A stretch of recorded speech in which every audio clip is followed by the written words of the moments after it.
Welcome to SVG-TV's news for Wednesday, March 9, 2016. I am Rochelle Batiste with the details.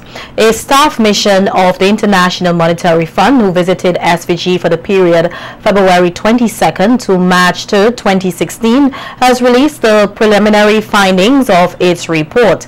The visit of the IMF mission is part of a regular, usually annual consultations under Article 4 of the IMF's Articles of Agreement in the context of a request to use IMF resources or borrow from the IMF. It is expected that the mission will prepare a full report which will be subject to management approval. This will then be presented to the IMF Executive Board for discussion and a decision. Sharon Garwe tells us more in this report on the findings of the IMF report. The International Monetary Fund preliminary findings released on Monday, March 7, 2016 indicate that while economic activity in St. Vincent and the Grenadines is picking up and is expected to be further sustained by the operation of the Argyle International Airport, the public debt of the country has increased steadily since 2008, which the government has committed to reduce through fiscal consolidation.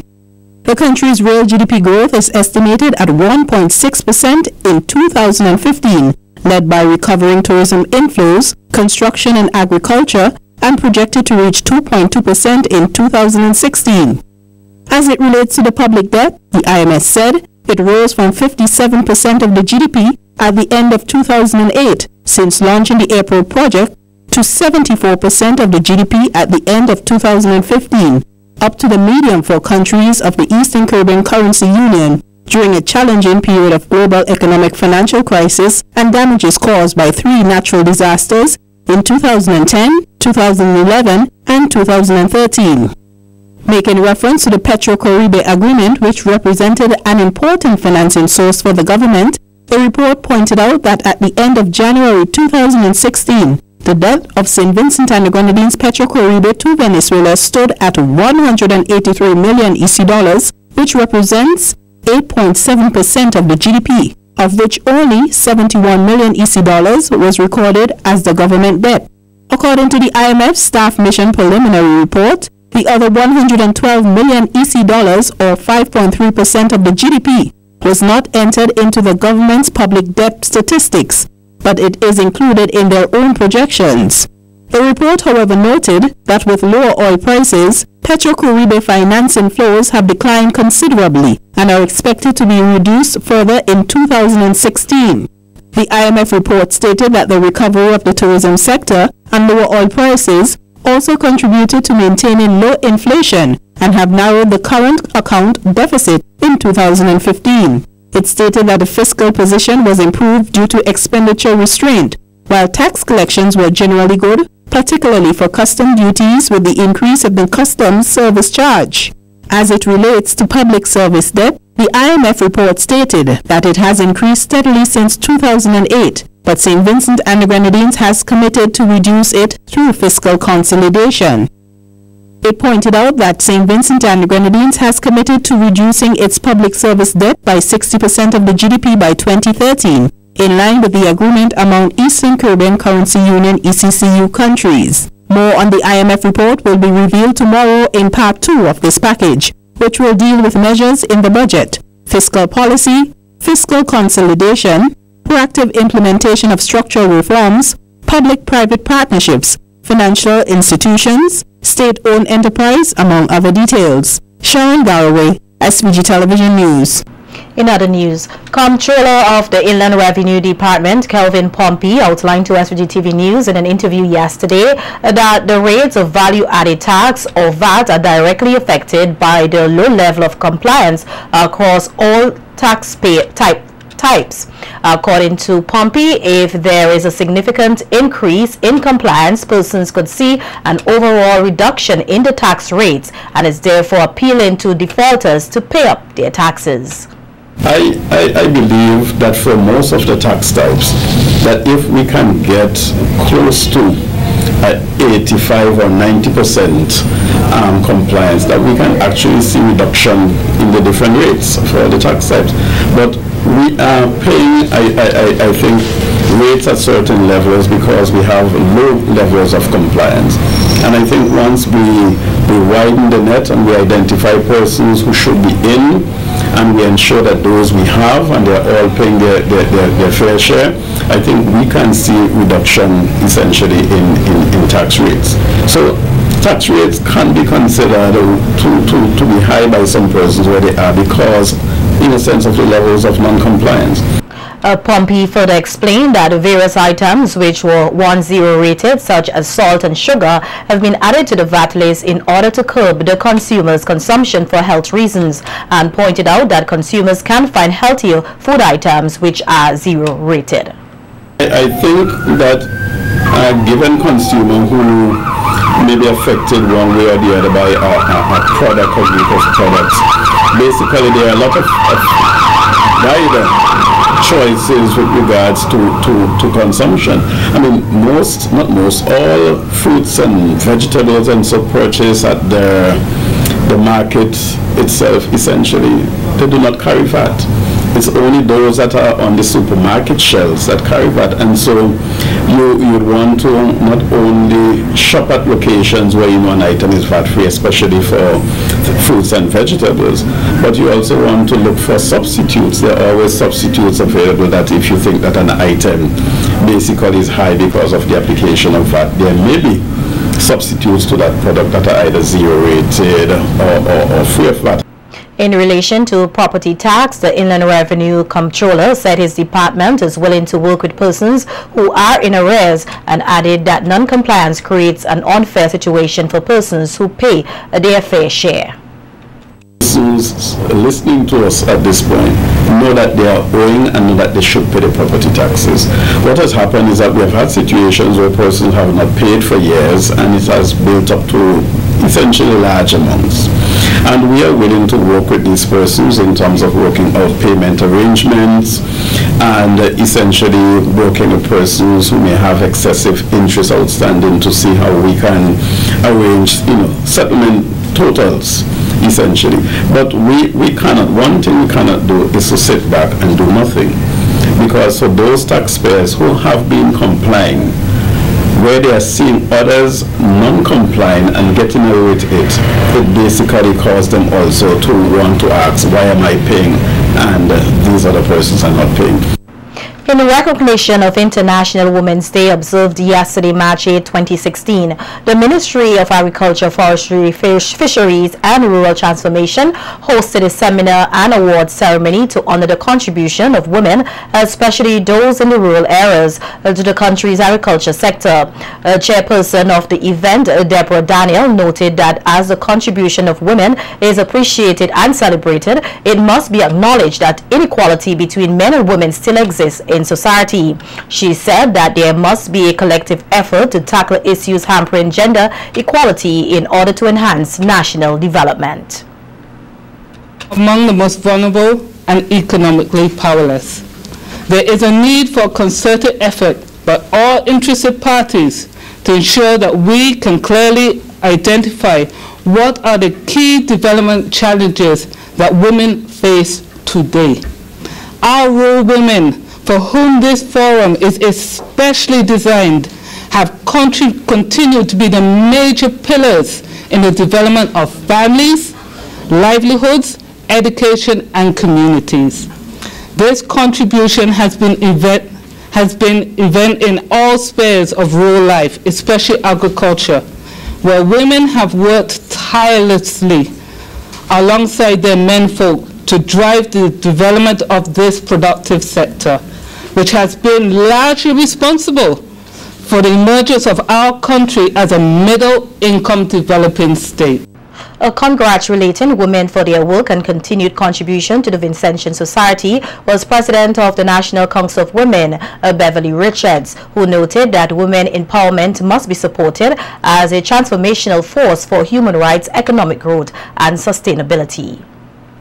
Increasingly, International Women's Day is a time to reflect on progress made, to call for change, and to celebrate acts of courage and determination by ordinary women who have played an extraordinary role in the history of our countries and communities.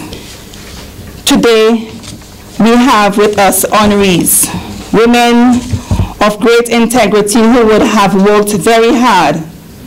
And so we recognize you.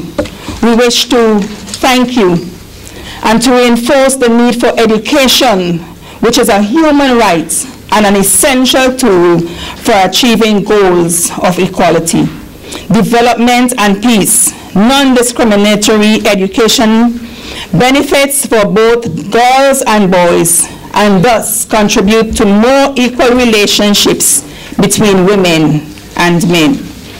As we go into this session, I do hope and trust that you will leave here empowered as agricultural women and in other areas, that you will, when we come back next year, 1 year later, that we will have more empowered women.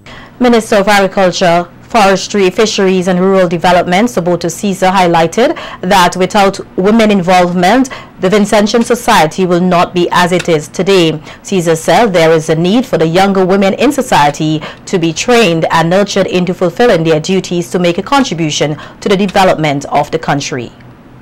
Because if we are not here and we do not pass on that legacy, we do not pass on the responsibilities and the rules, what is going to happen is that by 2050, a very important cause could be lost, especially since we are living in a society and a body politic of many distractions. I want to encourage the women folk in St. Vincent and the Grenadines not only to look inwards, look outwards, outside of St. Vincent and the Grenadines, because many of the issues and challenges which we face and women face, you may not see them in your community, but this is not to say that there aren't women overseas in the international community or even in different villages which are facing those challenges. And I don't want us to only reflect on them, but we must become activists. I want us to become active in our efforts, both locally, regionally, and internationally. Commending the initiative of the ministry and its partners, including WINFA and AICA, for their vision in creating and hosting a National Women's Day Conference. Featured speaker and coordinator of WINFA, Cozell Peters Fraser, saluted all women for their continued effort in uplifting the standards of not only the agriculture sector, but also for national development. She noted that all women have a duty to ensure that the issues that affect the lives and well-being of women are placed as top priority. I want to say that there is no sector that I could think of where it hasn't been recognized that we add value. And we need to encourage our men to celebrate those differences with us, but at the same time we need to contend and fight to make the contributions that we have to aspire for greater education, greater rights, greater freedom. As women today, we set the agenda for the development of women in St. Vincent and the Grenadines, and we speak out to end violence against women, to ensure the protection of our women and girls, for the representation of our women in leadership, for access to greater skills and education, and for those in the farming community. We also speak for financing and credit within the agricultural sector, for sustained markets, for the addressing of the issues that are long-standing of perennial loss in the crop insurance and protection. We fight for reproductive rights, for the right to basic human rights, legal rights, and for the full participation in politics and decision-making in our country. The forum also saw 3 local female farmers, Nayoka Abat Balcom, Cordelia Scott, and Norji Tucker, being awarded for their dedication and commitment to the development of agriculture here in St. Vincent and the Grenadines.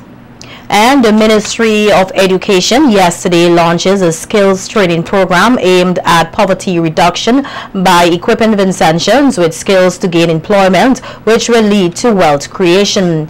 The Access to Another Nexus in Education for Workforce Development annual program is financed by the government of St. Vincent and the Grenadines with a loan from the Caribbean Development Bank and expected to run for 4 years. During this period, it is anticipated that almost 1,000 persons will be trained, leading to a Level 1 Caribbean Vocational Skills Certificate. Senior Education Officer with responsibility for supervision of the Technical and Vocational Training Program, Endel Johnson, said that skills development is an essential element in improving the employability and potential productivity of the working poor and can be an important tool for reducing poverty and exclusion and enhancing competitiveness. Johnson adds that education and skills can enable the working poor and vulnerable groups such as persons in rural communities, persons with disabilities or disadvantaged youth to escape the vicious cycle of inadequate education, poor training, low productivity and poor quality jobs with low wages. He notes that women in these groups typically face additional difficulties or discrimination in accessing good quality training to secure better jobs.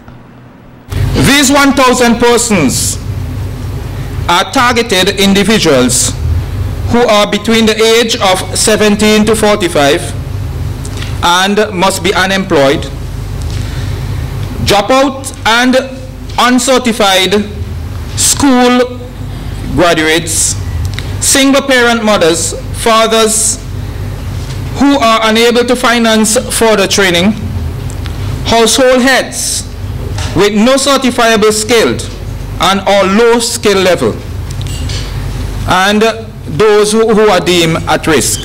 The annual program commenced in September 2015 with an enrollment figure of 188 persons spreading across the 4 technical institutes.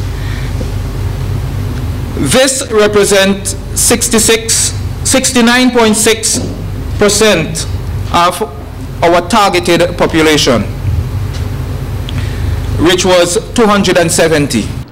Johnson says one of the major challenges for the program is the capacity of the labs or workshops at the technical institutes. He further adds that at the present moment, the program is doing well with just a few reports of persons who are absent and a little tardy. The senior education officer commended the principals for doing a wonderful job with the program thus far.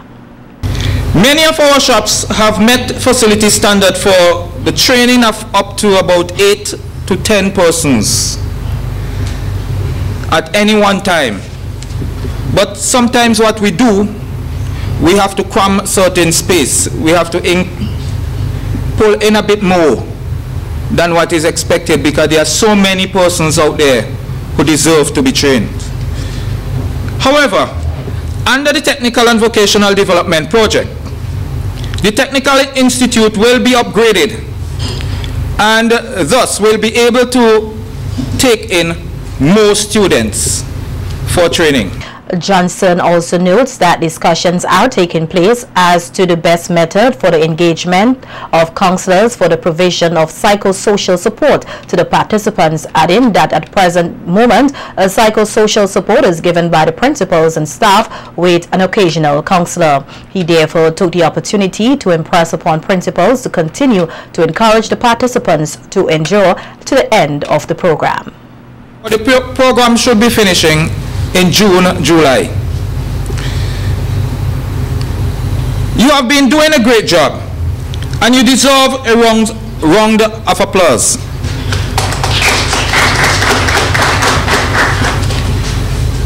Let us continue to look at the needs of these students for training and development and not to look or focus on their faults. We will see less and less of the bad things that they might be doing or engaging when we do consider their needs and put that as top priority. Noting that the program was designed to meet the needs of the participants, Chief Education Officer Luan Gilchrist also used the opportunity to encourage them to stay with the program to the end. In the development of this project, you were the center. Your needs were considered, and we sought to address your needs. The new program is your program. Stay with it until the end. Stay with it until, in a ceremony such as this, you are going to be given your certificate. Stay with it. Encourage your friends, your neighbors to register for the program in the future. Sing of the benefits. If you cannot sing, then speak of the benefits. Spread the word. As we said, the target population was 1,000. In this first cohort, we've only managed to reach 188 of 200 plus. Let us not fail on this component of the project. When the assessment is done, let it be said that at least 95% of the targeted trainees did participate, and not only did they participate, but that they completed. The Garifuna people of St. Vincent and the Grenadines are on the cusp of social transformation. That's the view of Royal Gibson, playwright, head and senior lecturer at the Center of Creative Arts of the University of the West Indies, St. Augustine campus, who was addressing a symposium held earlier today by the local Garifuna Heritage Foundation at the Peace Memorial Hall. The symposium is held under the theme Living the Garifuna Heritage and focus on the culture here in St. Vincent and the Grenadines and in the diaspora. In his opening remarks, President of the National Garifuna Heritage Foundation, Davy Daki Williams, noted that many of the things which form part of this country's heritage are taken for granted or are brushed aside since they are considered not to represent modernization, and this can have an adverse effect on Vincentian as a people. Williams said he is hopeful that the symposium will begin a rapid process of change in relation to indigenous properties, and that the students who were in attendance will develop a sense of pride in the indigenous culture. Most of you, particularly you students here, are in your teens, and things happen fast. Things happen at a very fast rate for you. So I would like to see today's exercise inculcate in you something that would enable you to begin to value what we have locally and to use the value of those indigenous properties to propel you into the future. That is a very important move for you to make, and my hope is that you will take full advantage. Delivering the keynote address, Royal Gibson, a lecturer at the University of the West Indies, St. Augustine campus, Trinidad, said the Garifuna people of St. Vincent and the Grenadines and the region are on the cusp of a social transformation, which was spurred by the creation of the Caribbean Organization of Indigenous Peoples, as well as the reclamation of St. Vincent and the Grenadines as a homeland for the Garifunas. We often talk about a sense of loss, you know, people who came from Africa, from Europe and Asia and so on, and the separation from a homeland. The Garifuna homeland is in the Caribbean. There's no loss, there's no sense of wanting to go back to Africa, like the Garveyite movement. There is no sense of a link with India, for instance, like, you know, like our Indian citizens once had. The link is with the region, an ancestral connection with the region. That's extremely significant in terms of our philosophical and ontological thinking about who we are. Gibbons added that the Garifunas are original people of the region, and this fact must be cherished and celebrated. He added that St. Vincent and the Grenadines is rich in unique history and points to Balasso, which he says could possibly be developed not just to highlight the history and struggles of the Garifuna people, but also as a means of revenue generation. Imagine if Balasso Island were a shrine contained a museum to the memory of all First Peoples in the region, to the history of struggle.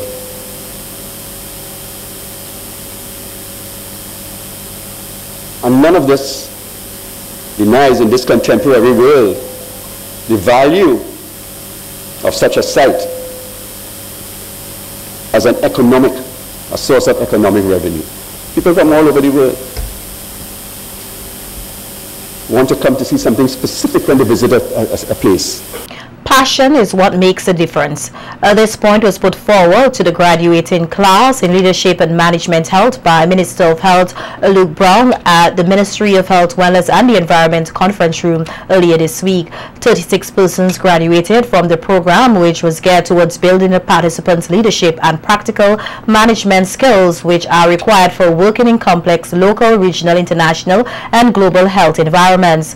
The participants gained the opportunity to develop a clear sense of the issues associated with heading organizations and managing people in healthcare and public health environments.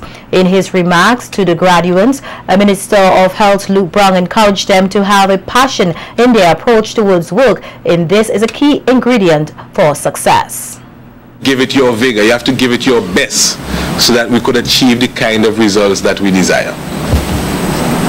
If you are passionate about your job, you are going to organize yourselves in such a way that you emerge as natural leaders. Many people, there are different kinds of personalities existing. Some people have intrinsic motivation, some people have extrinsic motivation, but whatever motivates us, let us cause it to result in a passionate approach to our work, because that is going to make all the difference. Whether or not you work in the private sector, in one business or another, whether or not you work with the state in one capacity or another, and in this case in the capacity of health, passion is what makes the difference. Participants Andina Later Isaacs expressed gratitude for the opportunity to take part in the program and said she is confident that she can make a positive impact on her department with the newly acquired knowledge. COVID's 7th step helped me to gain a new perspective on life. I felt empowered, and now I can influence and help make changes, build a health-promoting workplace. One step at a time, the decisions that I make, that you make, that we make, influences others.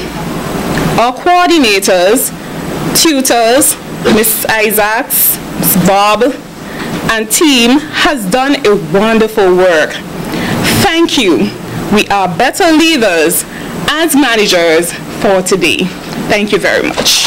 Superintendent of the Kingston and Shatabele Circuit of the Methodist Church, Reverend Adolph Davis, encouraged the graduates to seek a God-centered life, noting that the administration of health cannot simply be about modern medicine and the advances of science, but about bringing glory and honor to God through the work one does.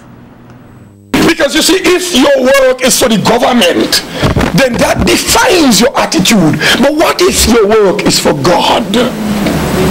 What if what you're doing, what if the knowledge that you have gained, what if the training that you have received, it's training to be used not simply for the health sector, not simply for the government, but a training that you use asking the fundamental question, the soul question. What does God want me to do with this? And how in doing this will I glorify, please, honor God? But that's, for me, fundamental question. Because the truth is, without such a soul question, you'll continue to see people in administration who have all the training and competency but not willing to go the extra mile. The SVG Association of Music Professionals will be hosting its third annual AMP Music Awards on March 19, 2016 at the Russell's Auditorium. The objective of this event is to develop the Vincentian music industry by encouraging artists to produce original works as well as giving recognition to various genres of music produced yearly. The much anticipated awards include Best Music Video and Record of the Year. President of SVG AMP, Bomani Charles, says Vincentian music artists do not get the recognition that they deserve, hence the AMP Awards, which was created to give them that recognition. So this year, as Mr. Venner mentioned, we'll be designing a program that would be a healthy mixture of entertainment and the announcing and the handing out of the awards. And the various segments, it's under the broad theme of everything Vinci. And so there'll be various segments of entertainment that will be provided by some of our top female vocalists, some of our top male entertainers, male artists, and guest honorees of the night as well, the band Touch. There'll also be appearances by cultural luminaries who we are tapping to be presenters at this year's award. So all in all, we're hoping to improve from last year's presentation and ensure that the platform of recognition for music in St. Vincent and the Grenadines is expanded, and we call attention to what is a resource that we still believe is not fully appreciated in the way we would like to see it be appreciated. In news from the courts, we hear that a 6-year jail term was yesterday handed down to Kurt John, a resident of Georgetown, on 2 separate charges of possession of a firearm which contained 2 rounds of ammunition without a license. He was also fined a sum of $1,000 to be paid forthwith or face a 6-month jail term to run concurrently. The sentences were handed down upon John after he was convicted on the charges by Chief Magistrate Ration Brown. They all stemmed from an incident which is said to have occurred at the Connery Public Road and ended at the North Union Public Road on January 1st, 2016. The court heard that on the date in question, police at Georgetown were on routine mobile patrol and upon receiving certain information went in search of John, who was subsequently seen by the police driving a motor vehicle. John was signaled to stop and he complied, but after the police requested to search the vehicle, he sped off, resulted in him being chased by the police. John was apprehended after the vehicle which he was driving crashed and embedded into a gutter opposite the North Union Secondary School. In celebration of the 36 years of providing early childhood education, the Calico Preschool recently handed over a fruit basket to the oldest person in the East St. George constituency, Elaine Oliver, who is now 106 years old. Supervisor of the Calico Preschool, Leslie John, said the students and staff wanted to express love to Oliver, whom she says served the community well. Oliver expressed gratitude for the effort of the school in providing her with the fruit basket.